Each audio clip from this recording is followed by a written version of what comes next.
నమస్తే మిత్రులారా. ముందుగా నా వీడియో కనుక మీకు నచ్చినట్లయితే, మా కంటెంట్ నచ్చినట్లయితే సబ్స్క్రైబ్ చేసుకోండి, షేర్ చేయండి, లైక్ చేయండి.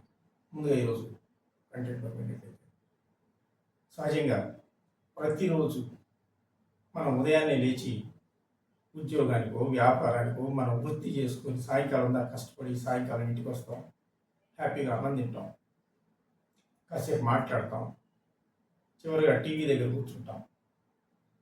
టీవీ కొంతమంది చూస్తాం ఇంట్లో, కొంతమంది హాయిగా సెల్ ఫోన్ చూసుకుంటారు, పిల్లవాళ్ళు అయితే ల్యాప్టాప్ ఉంటే ల్యాప్టాప్లో చూసుకుంటారు. 10 గంటల దాకా లేకపోతే 10:30 దాకా చూసి చివరిగా ఫైనల్గా ఆపేసి నిద్రపోతాం. కానీ ఇక్కడ ట్విస్ట్ మొదలవుతుందండి.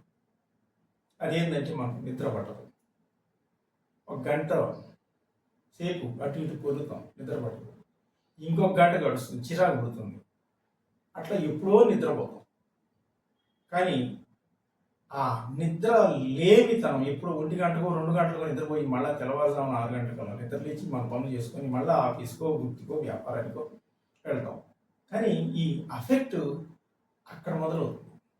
మధ్యలో నిద్ర రావడం, మన యజమాని మన మీద చిరాకు పడటం, లేకపోతే మనం పని చేసే పనిలో ఏకాగ్రత లోపించడం జరుగుతుంది. కాబట్టి అయితే అసలు ఈ నిద్ర రాత్రిపూట ఎందుకు రాదు అని ఒక చిన్న పరిశోధన చేస్తే శాస్త్రజ్ఞులు వాళ్ళకు ఒక విషయం తెలిసిందండి. దానికి ప్రధాన కారణం ఇదిగో ఇందాక మనం చెప్పుకున్నాం కదా, సెల్ ఫోన్, టీవీ, ల్యాప్టాప్. ఈ వస్తువులు మనం చూసేటప్పుడు ఈ కంటి మీదకు ఆ అనేక రకాల రంగులు కూడి ఉంటుంది కాబట్టి బ్లూ లైట్ అనే ఒక లైట్ మన కంటి మీద పడుతుందట.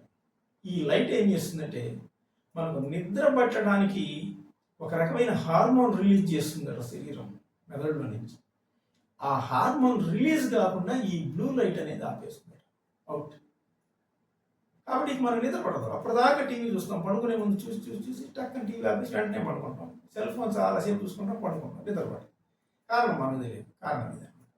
కాబట్టి దీనికి ఏం చెప్తున్నారంటే, పడుకోవడానికి 10 గంటలు నిద్రపోతామంటే ఒక గంట ముందు టీవీ కానీ ఫోన్ కానీ ల్యాప్టాప్ కానీ మొత్తం కట్టేసేసి హాయిగా ఒక పుస్తకం చదువుకోండి. ఒక న్యూస్ పేపర్ కొనుక్కుంటే ఈనాడో జ్యోతో సాక్షి, ఒక న్యూస్ పేపర్ చదువుకొని ఇంకా కనుక మీకు అవకాశం ఉంటే మంచి పాలు, ఈ కెమికల్ పాలు తాకుండా దౌర్భాగ్యాలు చేసే మోసాలకు బలి కాకుండా మంచి పాలు, ఆర్గానిక్ పాలు ఒక గ్లాసు కనుక తాగితే అది అడ్రినలిన్ అనేటటువంటి ఒక రసాయనాన్ని ఉత్పత్తి చేస్తుందట. ఆ ఉత్పత్తి చేసిన దానివల్ల మనకు నిద్ర బాగా వస్తుందట శరీరంలో, ఆ రసాయనం ప్రభావం వల్ల. కాబట్టి వీలైతే ఒక గ్లాస్ పాలు తాగి ఒక మంచి పుస్తకం చదువుకొని లేదా న్యూస్ పేపర్ చదువుకొని నిద్రపోతే హాయిగా పక్క రోజు మీ కార్యక్రమాలు నిర్విఘ్నంగా చేసుకోవచ్చు. నమస్తే.